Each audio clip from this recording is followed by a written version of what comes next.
सिंधुदुर्ग आणि रत्नागिरी जिल्ह्यातल्या आंबा बागायतदार व्यापारी संघटनेमार्फत जनजागृती करण्याची मोहीम सुरू झाली आहे.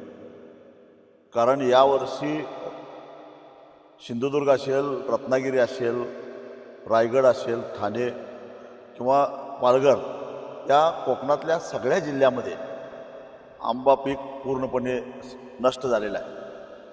कृषी खात्यानं रत्नागिरी आणि सिंधुदुर्गचा अहवाल असा दिलेला आहे की जवळपास 90 ते 95% पीक हातातून गेलेलं आहे.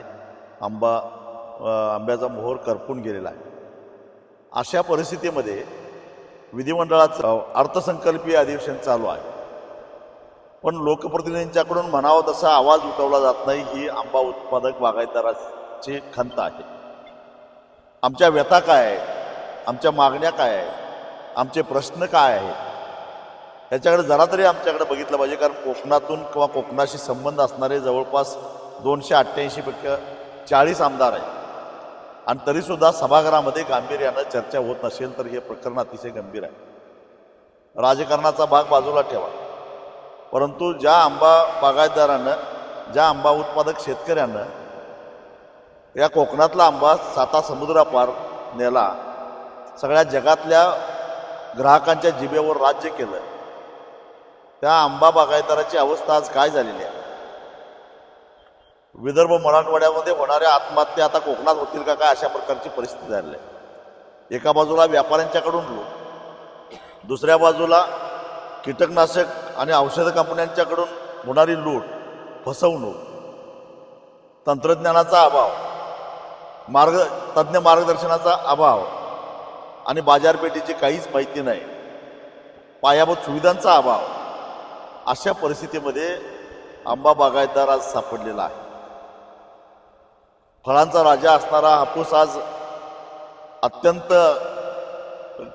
केविलवाणी अवस्था त्या हापूसची झालेली आहे आणि याच्याबद्दल कुणीच गांभीर्याने विचार करायला तयार नाही. म्हणून शतकामध्ये आला नव्हता असा प्रसंग आता आलेला आहे. 90% बागा गेलेल्या आहेत. तेव्हा कोकणातल्या शेतकऱ्यांना सरकारकडे काहीच मागितलेलं नव्हतं. यावेळी या आंबा बागायतदाराला, काजू उत्पादकाला काहीतरी मदत द्या, सरकारनं मदत केली पाहिजे, पाठीशी राहिलं पाहिजे.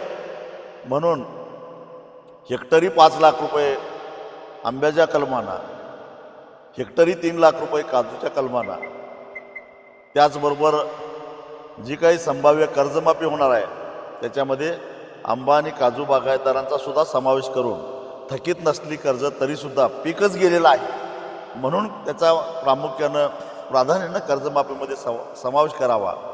आणि AI सारखे तंत्रज्ञान ऊस उत्पादकांना वापरण्यासाठी तुम्ही 5-5 कोटीची 500 कोटीची तरतूद करता, पण आंबा उत्पादकाचं काय, कोकणाचं काय, हे सारे प्रश्न घेऊन, ह्या साऱ्या व्यथा घेऊन कोकणातल्या लोकप्रतिनिधींना भेटायचं आम्ही ठरवलेलं होतं. आज आमदार भास्करराव जाधव यांना आम्ही भेटलो, त्याचबरोबर फलोद्यान मंत्री गोगावले साहेब यांना भेटलो, आमदार निलेश राणे यांना भेटलो, बाकीच्याही लोकप्रतिनिधींना आम्ही भेटणार आहोत. आमचं शिष्टमंडळ भेटणार आहे. येत्या 4 तारखेला कुडाळ येथे आम्ही 12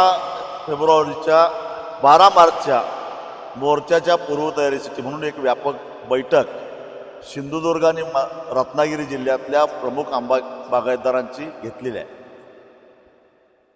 त्या बैठकीमध्ये 12 मार्चच्या मोर्चाची पूर्वतयारी करून आढावा घेऊन ताकदीनं हा मोर्चा ओरसला काढायचा आणि त्या दिवशी त्या मोर्चामध्ये काहीतरी सरकारकडून स्पष्ट आश्वासन मिळालं नाही.